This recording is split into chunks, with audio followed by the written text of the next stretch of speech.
নির্বাচিত সরকারই হচ্ছে বৈধ সরকার। কোন দল কি করেছে, কত খারাপ, সেটা যদি উপদেষ্টারা বর্ণনা করতে থাকেন তাহলে তো দুর্ভাগ্যজনক। তাহলে তো আপনার কোনো এজেন্ডা নিয়ে কাজ করছে। 16 বছর জনগণ ভোট দিতে পারেনি, সুতরাং সে বিষয়ে অন্তর্বর্তীকালীন সরকারের সুনির্দিষ্ট নির্দেশনা থাকা দরকার। অতি দ্রুত প্রয়োজনীয় সংস্কার সাধন করে, সংস্কারের সুপারিশ করে নির্বাচন অনুষ্ঠান করা, এই জন্যই যে নির্বাচিত সরকারকেই আন্তর্জাতিক সম্প্রদায়, গণতান্ত্রিক দেশগুলো থেকে শুরু করে বাংলাদেশের জনগণ দেখতে চায়। নির্বাচিত সরকারই হচ্ছে বৈধ সরকার। সুতরাং এই সরকার প্রতিষ্ঠার জন্য অন্তর্বর্তীকালীন সরকার একটা দীর্ঘ সংগ্রামের ফসল, দীর্ঘ আন্দোলনের ফসল, 1.5 যুগের আন্দোলনের ফসল। তো সুতরাং এইটা নিয়ে গড়িমসি, এটা সাধারণ মানুষের কাছে কখনোই গ্রহণযোগ্য হয়নি এবং এটা হবে না। এই বিষয়টা অন্তর্বর্তীকালীন সরকারকে সুস্পষ্ট করে দেওয়া দরকার যে নির্বাচন কবে অনুষ্ঠিত হবে। এ নিয়ে আমরা সামাজিক যোগাযোগ মাধ্যম, বিভিন্ন সংবাদ মাধ্যমে নানা কথাবার্তা শোনা যাচ্ছে।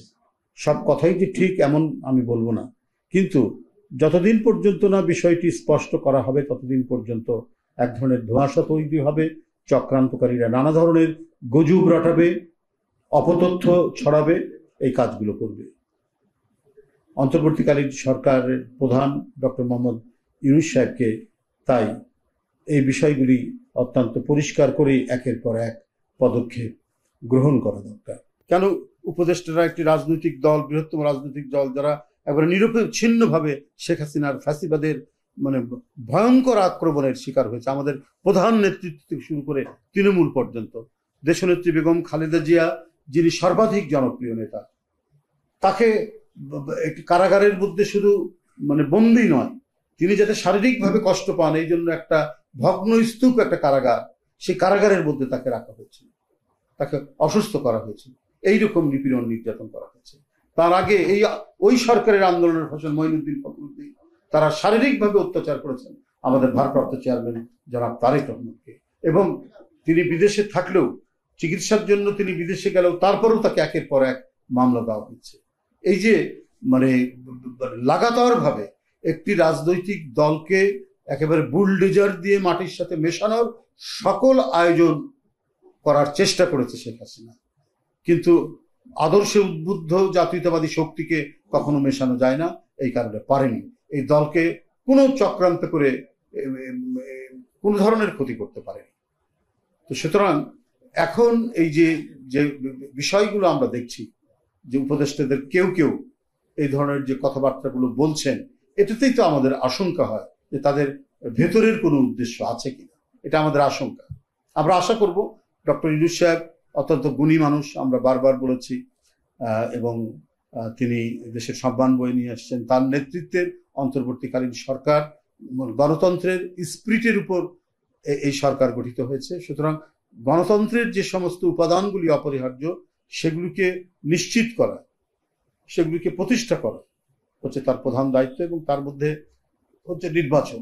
আর যে সংস্কারের কথা বলছেন, এটা তো আমরা তো কখনো এটা না করিনি, বলিনি যে সংস্কারগুলো সুপারিশ করা দরকার, সে সংস্কারগুলো আপনারা সবার সাথে আলাপ আলোচনা করে যে কমিশন করেছেন তাদের দিয়ে দেওয়ার পর এটা তো যারা ক্ষমতায় আসবে, পার্লামেন্ট এটাতে আইনীকরণ করবে। তার আগে যদি প্রত্যেকে সহমত হয়, সহমত হলে পরে তো সেই তারাই, যারা ক্ষমতায় আসবে তারাই সেটাকে আইনীকরণ করবেন, এটাকে আইনে পরিণত করবেন। তো সুতরাং এটাতে তো কোনো নাই, কোনো ধরনের এখানে দ্বিধা নাই, সংশয় নাই, এটা খুব সহজেই জিনিসটা করা যায়।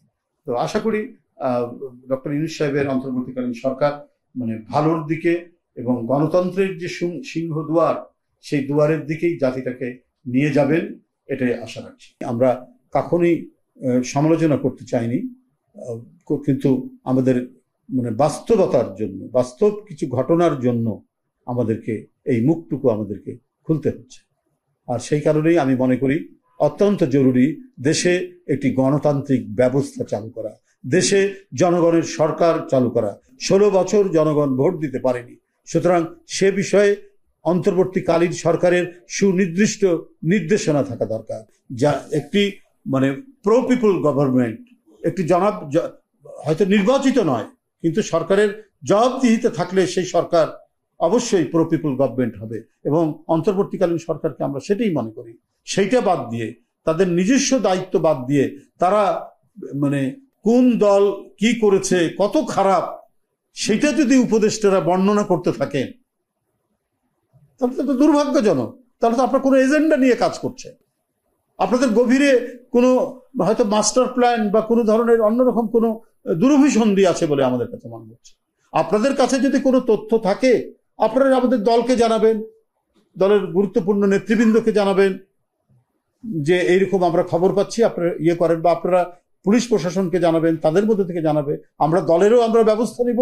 এবং আমরা তো নিজেরাই আমাদের দলের অনেক নেতা যারা দুষ্কর্মের সাথে জড়িত তাদের বিরুদ্ধে মামলা করেছি, আপনারা তো সাংবাদিকরা জানেন।